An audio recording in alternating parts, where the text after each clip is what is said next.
Chers amis, Shalom Uvracha. Alors, ce que nous allons faire, Bezrat Hashem, nous allons continuer sur les lettres, sur le secret des lettres hébraïques. Donc, nous avons jusqu'à maintenant fait la lettre Aleph, et là, nous allons commencer la lettre Bet. Alors, pour essayer de vous rappeler un petit peu de deux bases importantes, c'est que le Gaon Mivilna nous avait enseigné un enseignement extraordinaire, il dévoilait une chose incroyable, que quand on veut savoir quelle est la carte d'identité, quelle est la définition de la lettre, alors il faut tout simplement regarder dans la Torah. Ça veut dire que quand on commence Bereshit, Bara Elokim, Deshevet Haaretz, etc., donc on va commencer à lire le Sefer Torah, et la première fois que la lettre va être mentionnée dans un mot, en premier, c'est-à-dire la lettre va être mentionnée au début du mot, la première fois qu'elle va être mentionnée, alors le mot même va définir en réalité l'expression, va définir la carte d'identité, va définir la metsiout, c'est-à-dire la réalité de la lettre.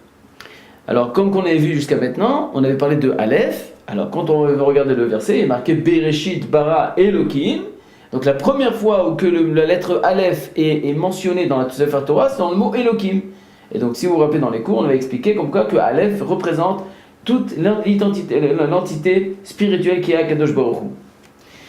Et quand on regarde maintenant au niveau de la lettre Bet, alors vient le Gaon Mivilna, il dit, continuez, prenez la lettre Bet et regardez dans le Sefer Torah, vous allez savoir quelle est la définition de la lettre Bet. Alors, avant de commencer, alors il y a encore une deuxième base qu'il faut savoir, c'est qu'on va essayer de traiter durant toutes les lettres, en sachant qu'il y a 3 dimensions dans la lettre. C'est-à-dire, pour savoir les traits de caractère de la lettre, alors les traits de caractère vont découler de 3 dimensions. Par exemple, il y a la première dimension qui est l'appellation de la lettre, c'est-à-dire la façon comment on appelle, comment la lettre est dite, et il y a la gématria de la lettre, et il y a aussi la forme de la lettre, la façon comment elle est écrite. Et suivant ces 3 dimensions-là, découlent des traits de caractère. Et donc, tous les traits de caractère qui vont découler de ces 3 dimensions vont exprimer en vérité la lettre même, c'est-à-dire les traits de caractère de la lettre même.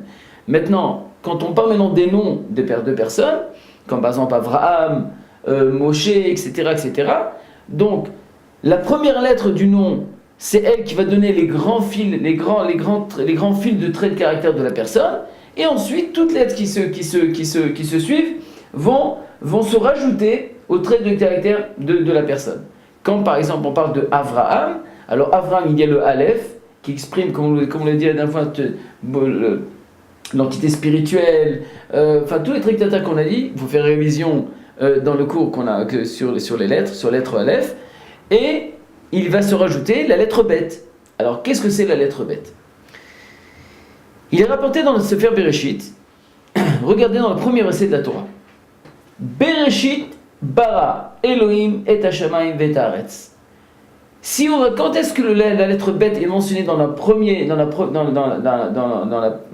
premier mot, alors on aurait pu penser Bereshit, mais en vérité c'est dans bara. Pourquoi? Parce que Bereshit, le Bet de Bereshit, c'est un article. En vérité c'est Reshit, c'est au début, le commencement, et Bereshit c'est au commencement, c'est un article.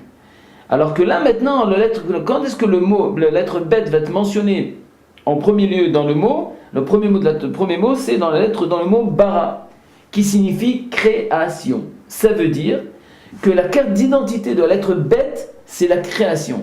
C'est le moment où à Kadosh Baruch Hu, il n'y avait rien et tout à coup il y a eu. C'est l'apparition de la création. C'est le début de la création. C'est l'apparition de toute la création dans toute son excellence. En premier temps, c'est-à-dire de façon très regroupée, puisqu'après il y a l'évolution, l'émergence de toute la création qui s'est exprimée, d'accord, qui a commencé à évoluer, etc. Mais au début, l'apparition de la création, c'est dans la lettre Bet. Donc la Bet exprime toute la création dans toute son excellence. Maintenant, ce qui est intéressant, donc la lettre Bet qui exprime ça. Nous voyons aussi que la lettre Bet, elle exprime aussi cette notion de ribouille, c'est-à-dire d'abondance, de beracha, de shefa, c'est-à-dire de toute cette abondance dans le monde.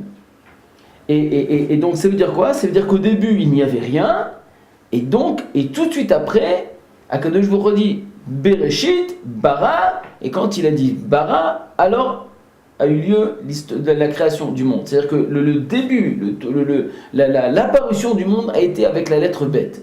Et après, à travers la lettre bête, toutes les autres lettres ont apparu. D'accord?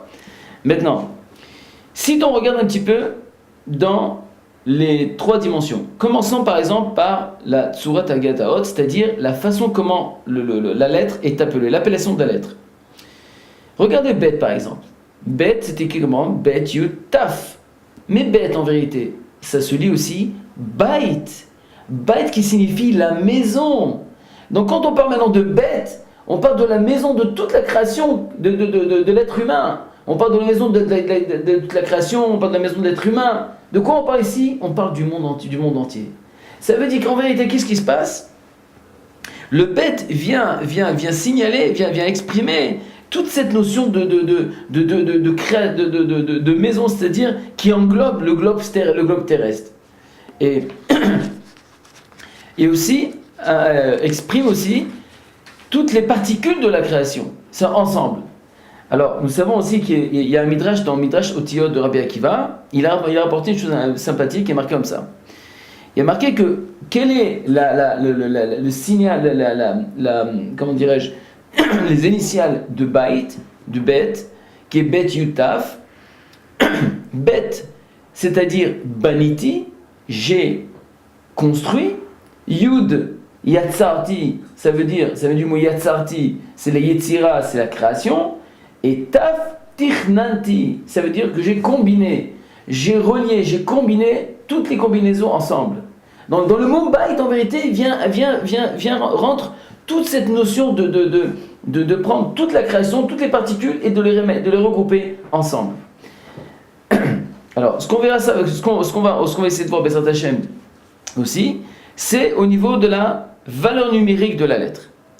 Alors, pour cela, Bezrat Hashem, ça nous demandera un petit peu plus de temps. Alors, on verra ça Bezrat Hashem la prochaine fois. À très bientôt.